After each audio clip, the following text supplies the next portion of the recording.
Hello, my name is Kristen Hagen. I'm a third year in biomedical engineering, and I'm an undergrad researcher in Dr. Quinton Smith's lab.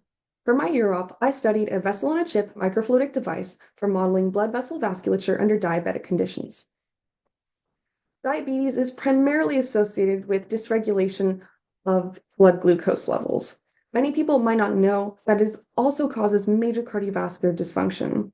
The vascular inflammation causes improper blood flow, irregular smooth muscle dilation, and arterial stiffness. These eventually lead to severe cardiovascular diseases, events, and death. Right now, 2D cell culture and mouse models are used to study human vasculature with diabetes. However, they are not fully representative of inflamed vessels or their interactions with drugs. To address this gap in research technology, we designed the microfluidic blood vessel on a chip. We fabricated a wafer using soft lithography and used this as a mold for the polymer PDMS. Then when we have our devices, we seeded the center well with a mix of collagen and stromal cells and introduced two needles. When the collagen polymerizes, we can remove the two needles, and you're left with a space in which we can seed endothelial cells. This makes the blood vessel on a chip representative of the three-dimensional structure, physiological conditions, and stromal cell interactions of a blood vessel in vivo. To induce diabetic conditions, we treated the cells with pro-inflammatory cytokines, IL-6 and TNF-alpha, and high concentrations of glucose.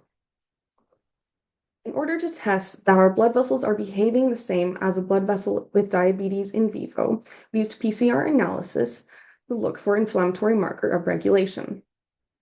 ICAM is an intercellular adhesion molecule that is upregulated with inflammation, and it promotes immune cell adhesion.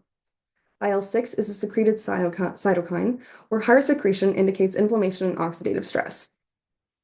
Col4A1 is the collagen present in basement membrane in endothelial cells, and upregulation indicates issues with vascular permeability and stiffness. ANGPT2 is a marker of vascular instability and angiogenesis, where higher expression indicates endothelial dysfunction.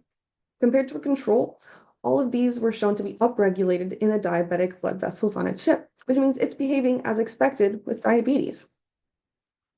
In the following weeks, I will be testing for increased monocyte adhesion and imaging for feasibility in real time to demonstrate decreased barrier function.